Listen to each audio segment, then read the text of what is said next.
시편 128편 1절부터 6절 말씀을 가지고 하나님의 길을 걷는 자에게 라는 제목으로 하나님 말씀 증거하겠습니다. 하나님의 길을 걷는 자에게. 복음성가 중에 십자가의 길 순교자의 삶이 있습니다. 내 마음의 주를 향한 사랑이 나의 말에 주가 주신 진리로 나의 눈에 주의 눈물 채워주소서. 내 입술에 찬양 향기가 두 손에는 주를 닮은 섬김이 나의 삶에 주의 흔적 남게 하소서. 하나님의 사랑이 영원히 함께하리. 가사가 진정 우리 신앙생활을 엑기스를 뽑아넣어서 그런 단어들만 있는 것 같아요. 주가 주신 진리로 눈물 채워주소서. 섬김에 대해서 또 삶에 주의 흔적 남게 하소서. 십자가의 길, 순교자의 삶 너무나 아름다우고 신앙의 진리들을 가사 내용에 담은 것 같습니다. 여러분 십자가의 순교자의 삶을 사시고 계십니까? 너무나 힘들지 않습니까? 십자가의 길을 걷는다는 게 결코 쉽지 않은데 오늘 본문은 하나님의 길을 걷는 자에게 주시는 복에 대해서 언급을 하고 있습니다. 하나님을 섬길 때 하나님의 길을 걷는 자에게 꼭 십자가만 있는 것인가? 그렇지 않습니다. 거기에 따르는 행복과 복이 함께 있습니다. 오늘 본문을 통해서 하나님의 길을 걷는 자에게 어떤 복이 있는지 성경은 구체적으로 말하고 있는데 여러분과 찾아보겠습니다. 어제 기도 스쿨 갔다 왔는데 한 전사님이 간증을 했습니다. 그가 지금 33살인데 전사님인데 8년 동안 예배자의 삶을 산 거예요. 기도자. 우리나라에 기도 운동을 하는 그 교회에서 기도의 집 운동을 하는데 8번 일주일에 8번 예배하고 기도하고 24시간 기도하는 그런 장소에서 신학생 때도 아침에 일찍 나와서 학교에서 수업 듣고 저녁 11시, 12시에 또 까지 기도하고 그런 삶을 또 3년 동안 살았다. 신학생 때. 그 삶이 구골절절히 간증을 들어봤는데 하나님의 눈물이 있고 하나님을 예배하는 삶이 얼마나 행복한지 그 간증을 통해 들을 수 있습니다. 최근에 또 아기를 출산했는데 아기 심장에 구멍이 생겨서 수술한다고 하고 또 그가 또 아내의 등살이 있는데 너무 예배자로 살다 보니까 가정에서 아내에게 또 등살을 먹고 그러면서 그가 간증하는 내용들을 들어보니까 다 그렇게 살구나. 근데 그게 하나님을 예배하는 삶의 진정한 행복이구나. 그 삶을 통해서 간증을 들었습니다. 여러분 어떠세요? 하나님의 길이 예배자의 삶인데 24시간 어디 가서 하나님의 임재를 느끼고 사는데 그렇게 살고 있는지 모르겠습니다. 주님께서도 우리에게 마태복음에 말씀하고 있습니다. 좁은 문으로 들어가라. 멸망으로 인도하는 문은 크고 길이 넓어 그리고 들어가는 자가 많고 생명으로 인도하는 문은 좁고 길이 협착하여 찾는 자가 적음이라. 그게 좁은 문 같아요. 하나님의 길은 좁은 것 같아요. 그가 예배자의 삶을 살면서 예배할 때 하나님의 기름 부음이 임하고 그 팀들이 하나님의 그 운행하고 임재하는 걸 느끼고 환상을 보고 이런 거를 느꼈다는. 근데 삶의 현장에 가면은 현장이잖아요. 자기 아기가 밤 12시 1시에 잠을 안 자는 꼬박 밤을 새우고 삶의 현장이거든요. 그런데도 예배의 자리에 갔을 때는 항상 행복하고 성령의 임재를 느끼고 다 그렇게 사는 것 같아요. 아이를 키운다는 게 너무나 힘든 그런 간증을 또 들어봤습니다. 오늘 이 시를 통해서 하나님의 길을 걷는 자에게 어떤 과정들, 힘든 일이 있는가, 환란이 있는가를 보면서 우리 삶을 뒤돌아보고 여러분 삶에 하나님의 길을 걷는 축복이 있기를 바랍니다. 오늘 128편 12시는 복의 근원이 되시는 주권자 하나님을 경외하면서 그의 도를 행하는 자가 얻게 될 축복을 노래한 지혜의 시입니다. 하나님을 경외하며 하나님의 길을 걷는 자에게 복이 있다고 말하고 있습니다. 보통 우리는 하나님의 길, 십자가의 길을 이야기하면서 하나님의 길은 어렵고 힘들다고 생각합니다. 진정 하나님의 길은 십자가의 길과 순교자의 길만 있는 것일까요? 그렇지 않습니다.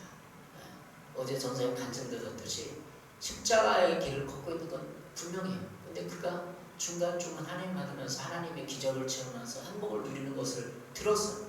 그런 것 같아요. 저도 마찬가지고 여러분도 마찬가지고 십자가의 길을 걸으면서도 행복과 복이 있다는 것을 본문을 통해서 느낄 수 있습니다. 오늘 본문의 시는 하나님을 경외하는 자에게 주신 복에 대한 것입니다. 우리의 신앙은 헌신과 수고도 있지만 동시에 열매와 복이 기다리고 있습니다. 가장 큰 복은 물론 영적인 것입니다. 그러나 그 영적인 복은 곧 우리의 환경과 우리의 내적인 복까지 가져옵니다. 우리의 신앙의 길이 십자가의 길만 있는 것이 아니라면 또 다른 길은 무엇이 있겠습니까? 오늘 본문을 통해서 하나님의 길을 걷는 자에게 주는 축복에 대해서 더 구체적으로 묵상해 보도록 하겠습니다. 첫 번째로 하나님의 길을 걷는 자에게 주시는 복은 수고한 대로 복을 받는다는 것입니다. 1절 2절입니다. 시편 128편 1절 2절. 여호와를 경외하며 그의 길을 걷는 자마다 복이 있도다. 내가 내 손이 수고한 대로 먹을 것이라. 내가 복되고 형통하리로다. 하나님을 경외하며, 하나님을 이 경외라는 단어는 하나님을 두려워하며 섬기는 것입니다. 그러나 경외의 두려움은 하나님의 존재를 인정하고 그분의 말씀을 듣고 순종하며 따른다는 의미를 갖고 있습니다. 이처럼 하나님을 두려워하는 것은 공포의 개념이 아니라 하나님 아버지의 존재를 인정하며 섬긴다는 의미를 담고 있습니다.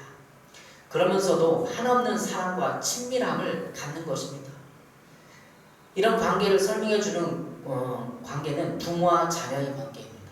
우리는 부모님에게 친밀함과 공경을 담아 효를 실천하는 것입니다. 우리가 어렸을 때 성장했을 때 아버지 어머니 끝없는 친밀함과 무조건적이고 전폭적인 사랑을 받습니다. 그래야만 그 친밀감이 형성되는 거죠. 하나님을 경외하며 하나님이 가르쳐준 가치와 길을 지키는 것은 복을 가져다 줍니다. 하나님이 복의 근원이요 하나님을 경외하는 것이 지혜의 근본이기 때문입니다. 잠언 9장 10절입니다. 여호와를 경외하는 것이 지혜의 근본이요 거룩하신 자를 아는 것이 명철이니라. 우리가 돈 버는 지혜, 삶을 살아가는 지혜도 다 하나님이 주시는 것입니다. 시편 1편 1절에서 2절입니다. 복 있는 사람은 악인들의 꾀를 따르지 아니하며 죄인들의 길에 서지 아니하며 오만한 자들의 자리에 앉지 아니하고 말하고 있습니다. 여기서 시편 1편 1절에 이 죄인이란 말은 죄인들에게 서지 않는다는 말은 죄를 지은 사람이나 집단을 가리키는 말입니다. 성경에서 죄인은 판별하는 기준은 하나님입니다. 그러니까 우리는 누구 주위 사람들이 너 잘못해서 죄인이야라고 정죄할 수 없고 하나님이 죄인이라고 판별해야 되는 것이죠. 이는 도덕적인 윤리적인 죄를 말하는 범한 죄를 가리키는 것이 아니라 근본적인 죄, 다시 말하면 하나님을 알지 못하는 자를 가리켜 죄인이라고 표현한 것입니다. 그러나 구약 성경에서 하나님에게 대적하거나 이스라엘 백성을 대적하는 자들도 죄인이라고 했습니다. 여호와를 경외하지 않는 자 또는 악인과 같은 뜻으로도 쓰여지고 있습니다. 시편 1편 1절에 오만한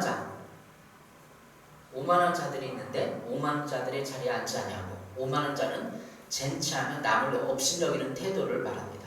자기만의 기준을 가지고 있는 거죠. 돈과 명예와 권력, 율법으로 다른 사람들을 판단하고 정죄하고 가리키려고 하고 지시하려고 하는 것이 오만한 자입니다. 그래서 복 있는 사람은 악인들의 꾀를 따르지 아니하고 죄인들에 서지 아니하고 하나님이 없는 가치, 하나님이 없는 가치를 가지고 사람들을 이렇게 정죄하고 판단하고 하는 사람들이 있습니다. 근데 복 있는 사람은 그런 사람들의 길에 들어가지 않는 거죠. 오직 여호와의 법을 묵상하는 사람입니다. 이것이 성경이 말하는 복이 있는 사람이에요. 근본적인 기초를 이루는 거죠. 오늘 성경 말씀 시편 128편 2절에 내가 내 손이 수고한 대로 먹을 것이다. 내가 복되고 형통하리라. 이 말은 기독교의 복은 하늘에서 뚝 떨어지는 복권과 같은 것이 아닙니다. 하나님의 길을 걷는 자에게 손이 수고한 대로 먹을 것이라는 이야기는 하나님의 자연적이고도 순리적인 노력에 열매를 맺게 한다는 것입니다. 그래서 하나님은 우리에게 수고와 헌신을 요구하시는 것입니다. 시편 127편 1절 2절에 여호와께서 집을 세우지 아니하시면 세우는 자의 수고가 헛되며 여호와께서 성을 지키지 아니하시면 파수꾼이 깨어있으니 헛되도다. 하나님께서 집을 세우지 않으면 세우는 자가 헛됩니다. 하나님께서 우리에게 우리의 집과 우리의 성, 우리의 삶의 주변 바운더리, 이 경계를 지키지 않으면 우리가 아무리 일찍 일어나서 수고하고 직장 다녀도 우리가 아무리 삶을 지키려고 발버둥쳐도 하나님이 지켜주시지 않으면 그 복은 안 된다는 것이죠. 2절에도 일찍 일어나고 늦게 눕는 것, 먹고 살려고 해서 수고하는 모든 일이 헛된 일이다. 주께서는 사랑하시는 사람에게는 그가 자는 동안에도 복을 내리신다. 시편 127편 2절을 세 번역 성경으로 말씀드렸습니다. 하나님께서 사랑하는 자에게 복을 주려는 자에게는 하나님 자는 동안에도 복을 내리신다. 그래서 우리가 잠을 잘 자야 돼. 진짜 잠을 푹 자도 몸도 피로도 풀어내지만 하나님께 의리하고 하나님 내 삶을 또 내일의 삶을 맡깁니다. 오늘 하루를 정리를 해야 돼. 또 오늘 하루 이렇게 있었는데 속상합니다. 하나님 내 기도와 이 마음을 받아주시고 인정합니다. 이렇게 하고 잠을 들어야 돼. 그래 하나님 일해 주시는 거예요. 그냥 텔레비 보면서 잡다한 우리 있었던 속상한 거 막 가슴에 품고 불을 푸고 자면 하나님이 일을 안 하는 거죠. 복을 안 내려주는 거죠. 하루를 주님 앞에서 정리하고 자기 전 1시간 정도 내 삶을 묵상하고 주님과 교제하고 기도를 드리고 내 삶을 또 내일 있을 일을 주님께 맡기고 주님 도와달라고 간구하고 이렇게 했을 때 하나님이 자는 동안에도 복을 주는 거예요. 그냥 이 복은 복권처럼 아까도 말씀드린 뚝 떨어진 복이 아니에요. 우리의 삶을 의리했을 때 복 있는 사람 어떤 사람이죠? 시편 1편에도 얘기한 것처럼 그렇게 오직 여호와 율법을 즐거워 주야로 묵상하는 거예요. 낮에도 밤에도 하나님의 말씀, 하나님의 생각을 다 신앙적으로 해석을 하고 풀어내야 되는 거죠. 그래야 복이 많은 거예요. 복은 그냥 우리가 예수 믿어도 10년, 20년 믿어도 복이 안 오는 이유는 그 삶의 라이프 스타일을 점검해 봐야 돼. 내가 어떻게 살고 있는가. 주님 앞에서 주야로 묵상하고 연성극을 묵상하고 낮에 누가 나에게 속상하게 했던 말을 묵상하고 자꾸 묵상하면서 분이 올라오고 화나고 그리고 잠들어요. 그러니까 복은 없어요. 예수 믿어도 그러면 복이 없는 거죠. 그걸 털어버리고 주님 그 사람 용서합니다. 용서가 안 되도록 입으로 시인하고 그랬을 때 잠을 자면 자는 동안에도 복을 내린다는 거예요. 여기서 그 사랑하는 자에게 잠을 주시는 분다. 이 잠을 주신다는 의미가 세번역 성경은 그가 자는 동안에도 복을 내리신다는 거죠. 여러분 창세기 2장에 보면 하나님 어떻게 했어요? 아담이 자고 있는데 그 갈빗대로 여자를 만드시고 그 여자를 아담에게 이끌어 오셨다. 창세기 2장 20절에 말하고 있어요. 아담에게 복은 자는 그냥 하나님에게 자기 아내를 갖다 주는 거죠. 잠을 잘 자야 돼. 그래서 안녕하셨습니까? 그래 간밤에 안녕했냐 이런 인사말 안에 여러분도 늘 24시간을 주님 안에서 잠을 잘 때도 의리하고 보내시기 바랍니다. 요한복음 10장 10절이 있습니다. 도둑이 우는 것은 도둑질하고 죽이고 멸망시키는 것뿐이요 내가 온 것은 양으로 생명을 얻게 하고 더 풍성히 얻게 하려는 것이라. 우리가 이 세상에서 이 세상 사람들과 똑같이 예수 안 믿는 가치관을 가지고 속상해하고 분해하고 살아가고 연습을 보고 누가 나에게 했던 말들 속상해하면은 어떻게 되죠? 도둑이 와서 도둑질하고 죽이고 멸망시키는 거예요. 도둑이 좀 마귀예요. 그래서 우리의 복은 예수 믿는 때 하나님의 길을 걷는 자에게 주는 복은 그냥 하나님이 딱 복권처럼 주는 게 아니에요. 마귀를 내 삶에서 딱 마귀가 못 오게 마귀가 도둑질하고 죽이고 멸망시키지 못하게 내가 주님 앞에 그런 삶을 여기서 삶은 율법적인 게 아니라 내가 주님 앞에서 복 있는 사람은 주의 말씀을 주야로 묵상하고 그 삶을 생각하고 주님 앞에서 풀어내야 돼. 그래야 복이 오는 거죠. 그렇지 않으면 도둑이 와서 도둑질하고 죽이고 멸망시키고 마귀가 우리의 생각과 이 모든 것을 멸망시키고 죽이는 거예요. 이혼하게 만들고 아담이 잠들 때 어떻게 했죠? 아담은 잠들기 전에도 하나님을 인정했어요. 오늘 하루 이 동산을 걸으면서 에덴 동산을 걸으면서 하나님과 대화하고 그러니까 하나님 너도 불쌍하다. 야 너 짝이 없구나. 내가 너를 위해서 일해주겠다. 하나님 동물들은 다 짝이 있는데 저는 없어요. 이렇게 얘기를 하니까 하나님이 갈빗대를 줘서 주는 거 아니겠어요? 그냥 아무 소리도 안 하는데 하나님이 딱 주지는 않아요. 이제 동물들도 있는데 이름을 다 줬는데요, 하나님. 왜 내 안에 이름은 없죠? 아내는 없죠? 이렇게 대화를 했을 거라고요. 그러니까 주는 거예요. 지금 많은 사람들이 결혼 사역을 하는데 자기 자신을 내려놓지 않고 욕심을 가지고 세상 사람들과 결혼을 통해서 아내를 통해서 성공해 보려고 남편을 통해서 뭔가 부유한 걸 얻고 채우려고 하니까 결혼이 안 되는 거예요. 하나님께 탁 내려놓고 그래야만 하나님이 잠들게 하고 갈빗대를 주어서 아내를 주는 것처럼 우리가 그렇게 복을 받는 거예요. 여러분 이해하셨습니까? 우리 그리스도인의 복은 그냥 복권의 복이 아닙니다. 우리의 삶을 주 안에서 주야로 묵상하고 우리 삶을 풀어할 때 하나님 불쌍히 여기시고 궁일하게 여서서 복을 주는 거예요. 잠들 때도 복을 주는 것입니다. 두 번째 오늘 본문을 통해서 하나님의 길을 걷는 자에게 주시는 복은 아내와 자식의 복을 주십니다. 시편 128편 3절입니다. 내 집 안방에 있는 내 아내는 결실한 포도나무 같으며 내 식탁에 둘러앉은 자식들은 어린 감람나무 같으리로다. 오늘 3절에 보면 내 집에 있는 집 안방에 있는 내 아내와 자식에 대해서 나와요. 이것이 복이에요. 아니 여기서 나온 안방이란 이스라엘 가정에서 아내의 방이 은밀한 구석이 있었기에 가정 주비의 특성을 나타낸 말입니다. 여기서 결실한 포도나무는 많은 자녀를 생산하고 그들을 선한 길로 이끄는 데에 애쓰는 아내의 모습을 비유한 것입니다. 시인이 아내를 포도나무에 비유한 것은 포도나무가 연약하여서 다른 곳을 의지하지 않고서는 성장이 안 되는 특성을 갖고 있듯이 여호와를 경외하는 여인이 남편을 의지하고 순종하며 살아갈 때 현숙한 여인이 된다는 것을 나타내기 위한 시인의 의도라고 볼 수 있습니다. 마태복음 19장 6절에도 이렇게 말하고 있습니다. 그런즉 이제 둘이 아니요 한 몸이니 그러므로 하나님이 짝지어 주신 것을 사람이 나누지 못할지니라 하시니 하나님이 짝지어 주어서 남자 여자가 만나는 것입니다. 이 말씀이 내면하지 못하는 분들이 많이 있습니다. 그런데 결혼은 분명히 하나님이 짝지어 주시는 것입니다. 이게 성경적인 가치관이에요. 이것이 진리입니다. 오늘 시편 128편에도 농경사회에서 아내와 자식을 하나님 주신 복으로 기록하고 있어요. 이 포도나무에 비유한 거죠.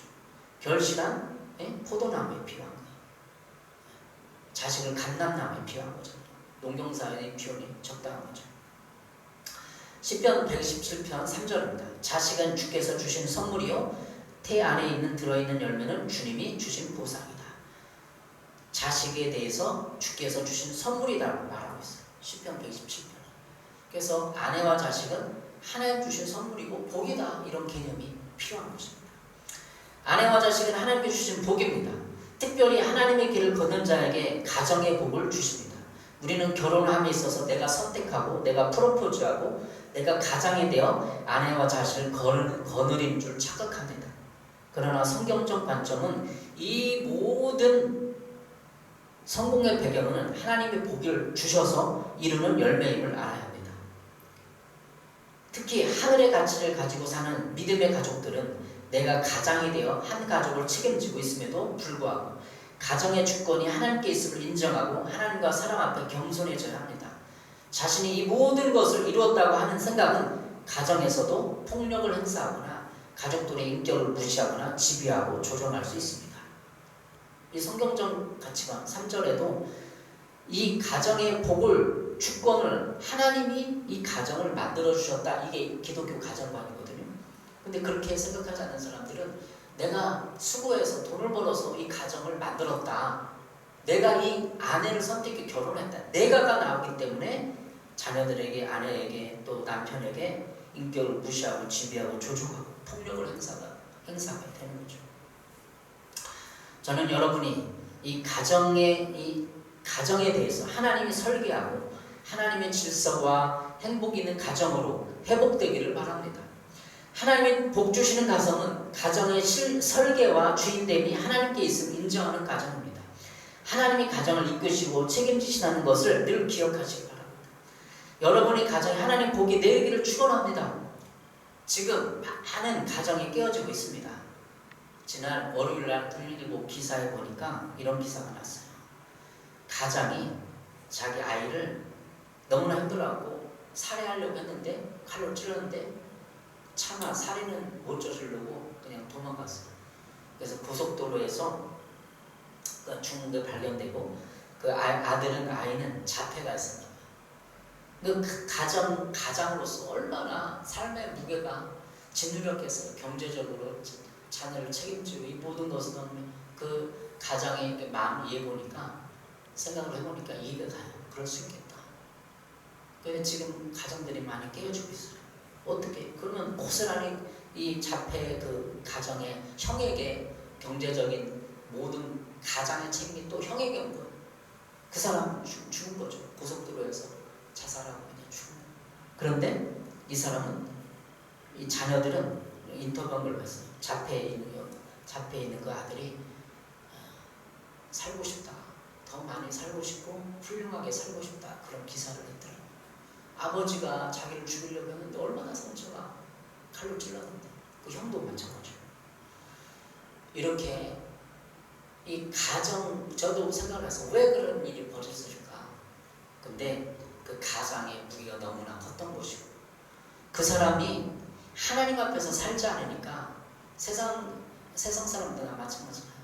하나님의 주시는 가장의 그 힘을 감당할 수 없는 거예요. 예수 믿었다면 그분이 주님 앞에 그 짐을 내려놓고 이렇게 힘든 걸 고백하고 하나님의 힘을 받아서 살아갈 수 있었을 거예요. 지금도 예수 믿지 않는 사람들, 예수 믿음에도 하나님께 나오지 않고 인생의 죄짐을 해결하지 못한 모든 분들은 내가 이 가정을 책임져야 된다는 그런 중압감에 눌려서 삶을 지탱하기 힘들죠. 우리나라 40대, 50대 가정들이 가장 힘들다고 하잖아요. 여러분 이런 짐, 자녀들의 짐, 또 가정의 짐을 어떻게 할 것입니까? 이 가정은 하나님이 설계하고 세우고 가정의 주인이 하나님을 인정하고 주변에 나오면 그 인생의 짐이 풀어지는 것이죠. 요즘에 제각각 자기 잘난 맛에 하나님의 주인됨을 인정하지 않는 교만이 우리들에게 있습니다. 예수 믿는 사람들에게도 내가 가정의 주인이 됐냐, 내가 돈을 버니까 내가 가정이 주인이냐 행사하고 말하는 사람들이 많이 있어요. 예수 믿음에도 불구하고 하나님이 가정의 주인됨을 인정하는 겸손이 복을 가져오는 기초입니다. 이 내 가정은 내가 책임져 하나님이 책임지고 인도한다. 이게 기독교 가정의 기초 아니에요. 여러분의 가정에서도 하나님의 은혜와 축복이 내리시길 바랍니다. 먼저 기초를 튼튼히 하십시오. 하나님이 이 가정의 주인이시고 이 가정을 결혼하게 해주셨고 아담에게 하와를 주셨던 것처럼 내가 이 사람을 선택해서 내가 선택한 잘못된 선택이다 그러면 이혼하게 되잖아요. 하나님 나를 이 가정에 짝지어 주셨다. 이게 기독교적인 결혼관을 가지고 살아갈 때 여러분에게 복이 많은 것입니다. 그리고 많은 힘든 것을 주께 맡기고 기도하면서 여러분 살아갈 때 하나님 여러분 가정에 큰 축복을 내리실 것입니다. 평강의 축복, 물질의 축복을 내리실 것입니다. 세 번째로 하나님의 길을 걷는 자에게 하나님을 만나는 축복을 주십니다. 5절, 6절입니다. 여호와께서 시온에서 내게 복을 주실지어다. 너는 평생에 예루살렘의 번영을 보며 내 자식의 자식을 볼지어다.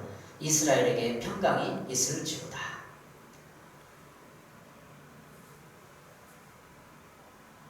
여호와께서 시온에서 내게 복을 주실지어다. 시온에서 복을 주는 거예요. 이 시온은 하나님의 성전에 있는 성산으로 하나님의 임재의 상징적 장소로 여겨지는 곳입니다. 하나님은 어디서 복을 준다고요? 시온에서 복을 줍니다. 그냥 직장에서 주는 게 아니라 목욕탕에서 어디서 주는 게 아니라 시온에서 복을 준다는 거예요. 시편 20편 2절에서는 이렇게 말하고 있습니다. 성소에서 너를 도와주시고 시온에서 너를 붙드시며 시온에서 붙들어 준다는 거죠. 이 시온에서 너를 붙드신다는 것은 만남을 보여주는 것입니다. 하나님과의 만남이죠.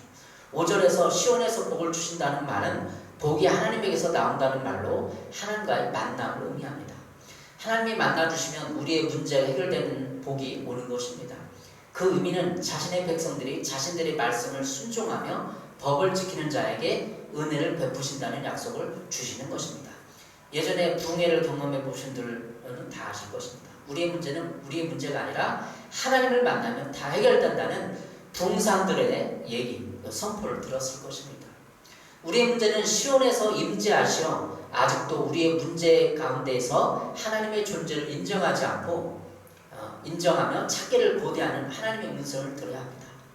그러니까 우리가 문제가 많이 있어요. 가정의 문제도 있고 가정에 이혼 직전이 있다든지 경제적 문제가 있다든지 하나님 만나면 끝나는 거예요. 하나님 만나면 하나님의 존재를 만나는 것이고 하나님이 우리를 만나는데 그냥 너 문제 그냥 있는 것처럼 놔두지 않아요. 문제를 해결해 주셔요. 그래서 기도원에서 부흥사들이 하나님을 만나려는 이유는 당신의 문제를 해결하고 하지 말고 하나님이 인격적으로 체험적으로 만나라고 하는 거죠. 어디서 만나는 본문에는 시온에서 만나는 것입니다. 우리의 문제를 꺼내놓고 하나님 앞에 나오기를 고대하는 하나님의 음성을 들어보시기 바랍니다. 이사야 1장 18절입니다. 여호와께서 말씀하실 때 오라 우리가 서로 변론하자. 우리 너희 죄가 주홍 같을지라도 눈과 같이 이어질 것이요 진홍같이 붉을지라도 양털같이 희게 되리라. 하나님께서 우리가 서로 변론하자. 얘기 좀 해보자. 너 힘든 게 뭐냐? 네가 못마땅한 게 뭐냐? 인생의 불만이 뭐냐? 너의 상처가 뭐냐? 한번 들어보자. 내가 설명해 주겠다. 변론하자. 이런 거예요. 너희 죄가 주홍 같을지라도 눈과 같이 희게 내가 그 죄를 없애주겠다. 너희 죄가 진홍같이 붉을지라도 양털같이 희게 내가 문제를 해결해주고 너를 만나주겠다 라는 거예요. 이사야 시편 134편 3절입니다. 천지를 지으신 여호와께서 시온에서 내게 복을 주실지어다. 시온에서 복을 주는 거예요. 그럼 우리가 복을 받으려면 어디로 가야 돼요? 시온으로 가야 돼요. 시온은 교회를 말하는 것입니다. 신약적인 의미로 시온은 교회를 말하는 거예요. 교회는 하나님을 예배하고 만나는 장소입니다. 교회에서 복이 오는 것입니다. 직장에서 아무리 열심히 벌어본들 그 돈을 가지고 하나님께 감사하고 삶을 맡기지 않는 이상은 복이 안 와요. 시편 127편에도 말씀드렸잖아요. 늦게 먹어 성을 지키는 것 헛되다. 여러분 하나님은 복을 주시되 하나님이 임재하시는 장소에서 복을 주십니다. 그래서 예비하며 교회를 찾는 자들은 복을 받게 되는 것입니다. 특별히 교회에서 하나님이 예비할 때 하나님 임재가 나타날 때 우리 마음이 평강이 오고 모든 문제가 걷어지고 복을 주시는 것입니다. 마태복음 18장 18절 19절입니다. 진실로 너희에게는 무엇이든지 너희가 땅에서 매면 하늘에서 매일 것이요 무엇이 땅에서 풀면 하늘에서 풀리리라. 진실로 다시 너희에게 이르노니 너희 중에 두 사람이 땅에서 합심하여 무엇인지 구하면 하늘에 계신 네 아버지께서 그들을 위하여 이루게 하시리라. 내 손이 수고한대로 먹을 것이라. 오늘 시편 128절 1절 2절에 말씀하고 있습니다.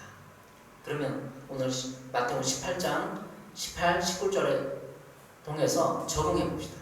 땅에서 풀어야 됩니다. 우리가 땅에서 풀면 우리의 원한과 미움과 증오와 상처를 풀어야만 하늘에서도 풀리고 복이 오는 거예요. 너희가 땅에서 매면 하늘에서 매일 것이요 무엇이 땅에서 풀면 하늘에서 풀리라. 이 말은 우리의 미움, 원한, 증오, 상처를 풀라는 거예요. 내가 내 상처를 풀어야 복이 옵니다.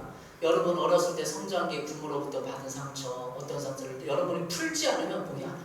풀어야 돼요. 내 손이 수관대로 먹을 것이라는 건 내가 내 손으로 수고를 해요. 그 당시에 10편 128편은 농경사였기 때문에 농사를 비유해서 말하는 거예요. 농사를 씨를 뿌리면 하나님 비를 내려서 복을 주는 것처럼 우리 마음에 이 마음의 밭에 우리의 증오, 미움, 상처를 내가 손소 주님 앞에 뽑아버려야 복이 오는 것이죠. 너희 중에 두 사람이 땅에서 합심하여 무엇을 구하면 하늘에 있는 아버지께서 이루어주는 거예요. 우리가 합심하여 기도하고 내가 풀고 강구하고 했을 때 복이 오는 거예요. 이렇게 하나님의 길을 걷는 자에게 복과 그 특성들을 구체적으로 살펴보았습니다. 하나님의 길은 결코 어려운 것이 아닙니다. 하나님의 길은 십자가와 헌신만 있는 것이 아닙니다. 우리가 다 결혼하고 직장 다니는 일상의 삶이 다 하나님이 우리에게 베푸시는 은혜이며 복입니다. 항상 기억해요. 내가 결혼에 대한 복을 하나님 주신 아담과 하와가 잠들었을 때 짝을 준 것처럼 내가 선택하고 돈 벌어서 결혼하고 내가 선택하고 프로포즈하고 노력해서 결혼한 게 아니에요. 하나님이 짝을 주고 여자도 마찬가지로 남편을 준 거야. 하나님이 줬다. 이게 기독교적인 믿음, 결혼과 하나님. 이걸 받아들여야만 복이 오는 거예요. 이게 이러한 복의 관점으로 하나님 나에게 베푸신 은혜를 생각해보고 헤아려 보십시오. 하나님의 길을 걷는 자에게 아내와 자식이 있다는 것이 감사하고 소중해질 것입니다. 또한 교회 안에서 하나님은 우리가 복을 쟁취하시기를 원하십니다. 기도로서 우리의 상처와 아픔을 풀어내고 마귀의 권세에 대항하여 빼앗긴 복을 가져와야 할 책임이 우리에게 있는 것입니다. 하나님 10년 믿었는데 왜 포기를 안 와요? 너무 힘들어요. 그럼 당신이 합심하여서 땅에서 풀고 메고 풀어냈느냐? 네 마음을 상처를 네가 가지고 나갔느냐? 안 나오니까 안 풀리는 거예요. 그냥 미움과 원한이 가득한 못마땅 원망 불평으로 복을 얻은 생각하지 마십시오. 마음의 평강과 기쁨, 내 삶을 수용하고 인정하고 아내를 받아들여 남편을 받아들여야 복이 오는 거예요. 원망하고 남편 이렇게 원망하고 그런 복이 안 오죠. 복은 단순히 하늘에서 떨어지는 감이 아닙니다.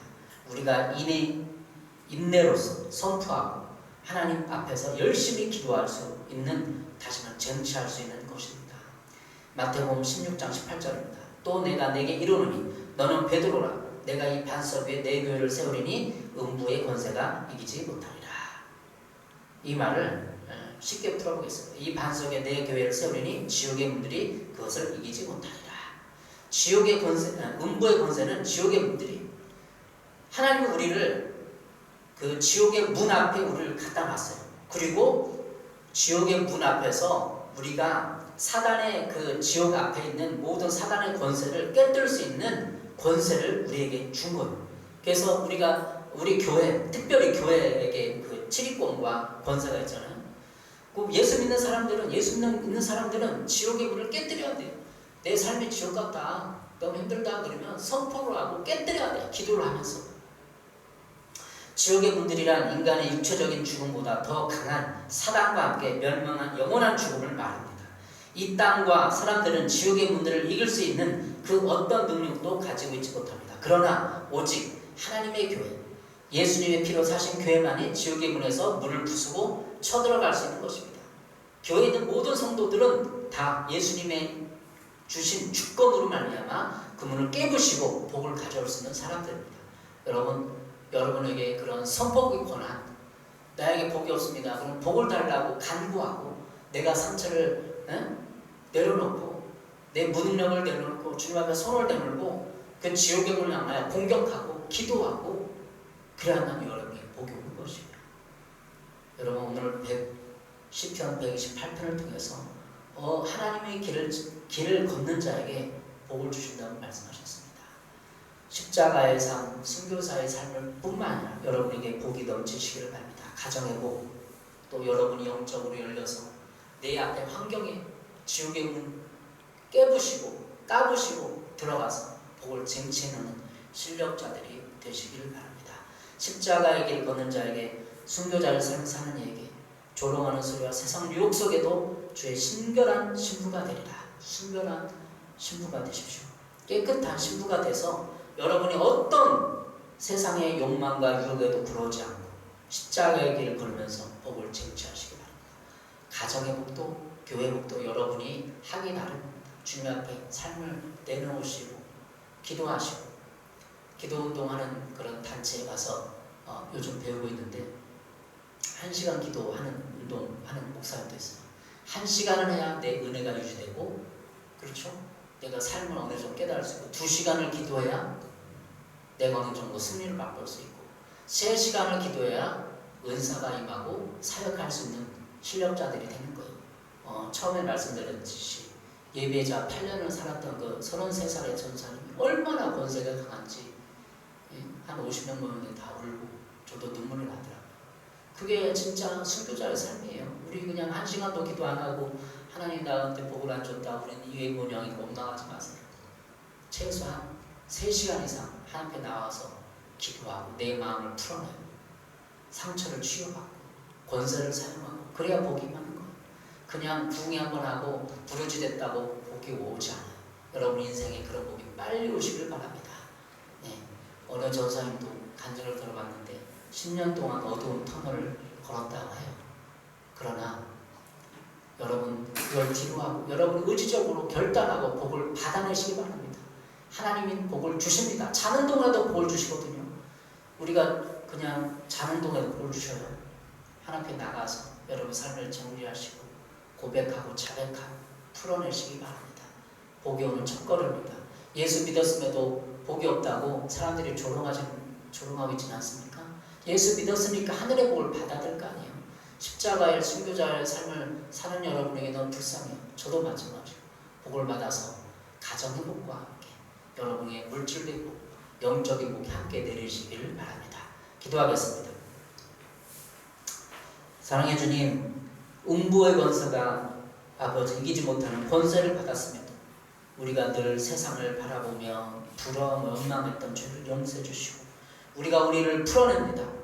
하나님, 여호와를 경외하며 그의 길을 걷는 자마다 복이 있도다 말씀하신 주님, 이 말씀이 내 삶의 실자가 되게 하여 주시옵소서. 축복하여 주시옵소서. 함께 듣는 유튜브에서 이 말씀을 청취하는 모든 이들에게도 이 같은 복이 하나님의 길을 걷는 자에게 복이 있을지어다. 감사합니다. 하나님을 찬양하며 경배합니다. 우리에게 복을 내려 주시옵소서. 영적인 복과 모든 물질적인 복이 풀어지며 마음의 평강과 기쁨이 넘치게 하여 주시옵소서.